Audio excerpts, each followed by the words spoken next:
You know that you love a book when you're grateful to God that you read this book. Like, thank you, God, that I had the opportunity to read this masterpiece.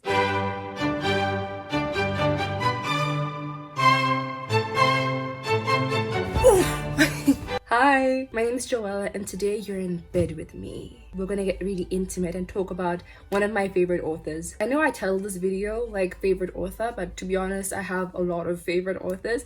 And when I say a favorite author, I'm not just saying like, oh, like I liked 6 of their books, but then like 3 of them I didn't like. No. I'm saying that all the books that they've ever written that I've read, banging. All of them, bad boy for life. This particular author has not missed with me. It's always been a hit after hit after hit, no miss. This author is just really great, and like now I'm keeping up with new releases that this author has, and I'm working on getting through all the backlisted books, except for the ones that are like co-authored, because I feel like co-authored books are a bit more choppy. The author I'm talking about is Lockhart.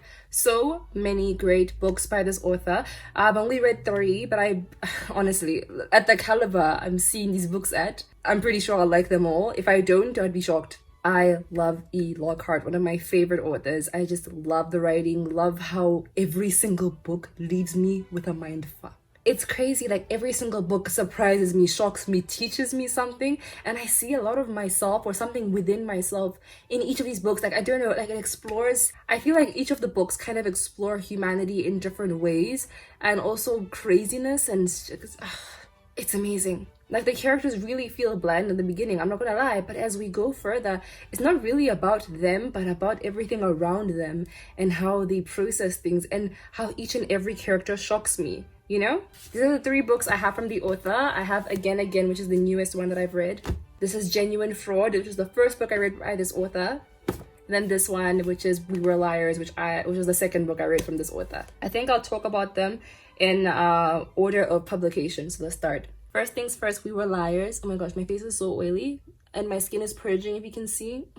Really sad. But anyway, We Were Liars was one of those books on BookTube that was super popular, as well as Genuine Fraud. Like, these books were hot on BookTube at some point, but I wasn't really into the hype for these books because they were, you know, I thought they were contemporary, but they're so much more than that. If anything, this book feels like almost thrillery and suspenseful, but in like what could have been a very easy contemporary setting, but it does feel like that. With a very small cast of characters, this author can just create so much suspense and drama in the most like elegant way. We Were Liars explores these teenagers at this like vacation camp place, and I can honestly say that these kids are pretty privileged, pretty rich, living their best lives, and something happens.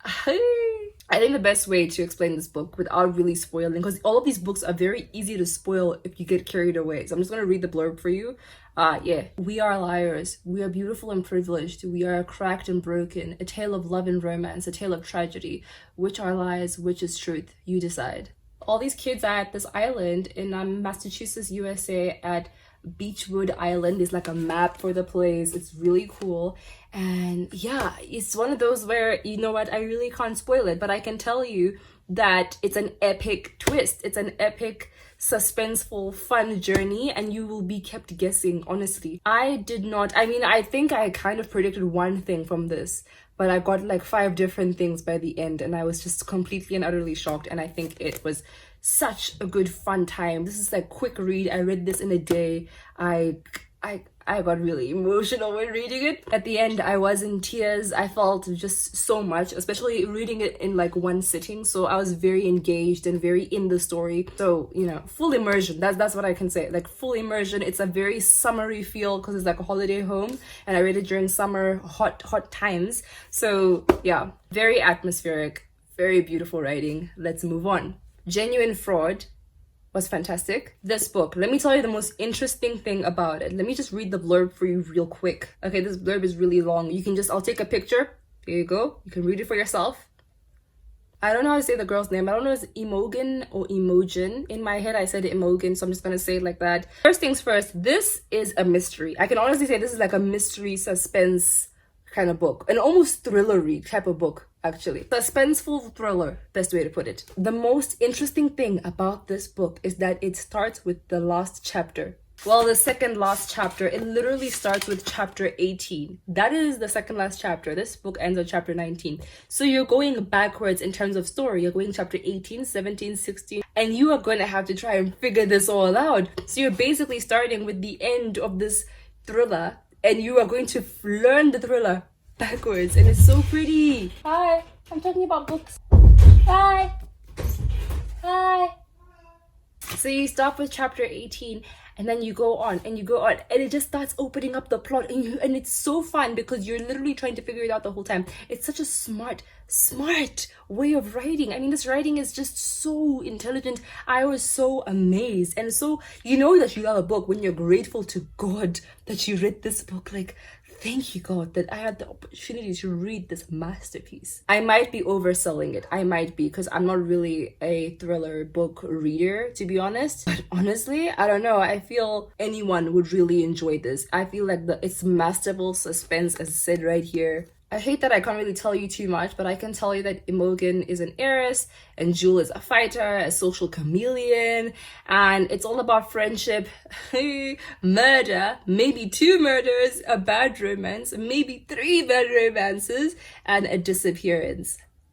A girl who is a genuine fraud. Let's read it. Honestly, like, I feel like this is, and also this book as well, I read it within a day, because it was just that good. It gripped me so good, especially the whole reading the book basically backwards situation. And I beg of you, I know we get like a bit like anxious about the ending of a book and trying to figure things out. Really just enjoy this. Just sit and enjoy. Don't expect too much from the book, because I know I'm selling it like pretty high, but just go into it, relax, dude. Don't take it too seriously, and the plot will unfold before your eyes and you will be shocked. I promise you, if you somehow figured out the entire situation, let me know, because from like, maybe I'm just like slow to this, to picking up, but like, okay, I'm done. I talk about this too much. The last one is again. Oh, I think this one left me the most sad at the end. This book is about love, and this is what it says on the thingy. A twisty, inventive, philosophical, and romantic story about finding, losing, and understanding love. And honestly, it's the damn truth. After a near-fatal family catastrophe and an unexpected romance upheaval, Adelaine finds herself catapulted into a summer of wild possibility, during which she will fall in love and out of love 1,000 times. Finally, she will have to confront the secret she keeps, the ideas about love, and the weird grandiosity of the human mind. If you could live your life again, what would you do differently? Honestly, I think this book is really tackling the what if factor when it comes to relationships, the mystery, the tension between relationships, what really holds relationships together, and also looking at the experience of love. I don't think it felt like I was reading someone's first love, and in the story this is not a first love situation. I wouldn't say it's that.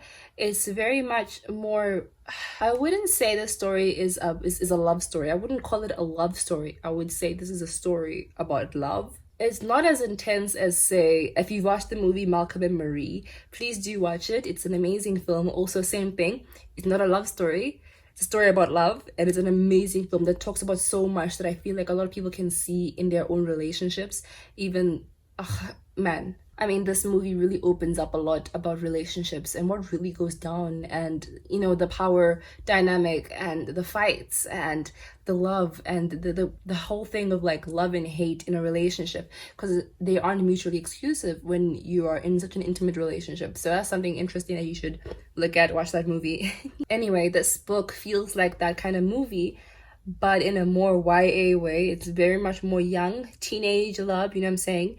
And it's just so, it really questions a lot. Like, it talks about like almost the beauty of like finding someone who loves you, and also the idealization of love and the romanticism of love itself, and the relationships. What do they really mean to one person?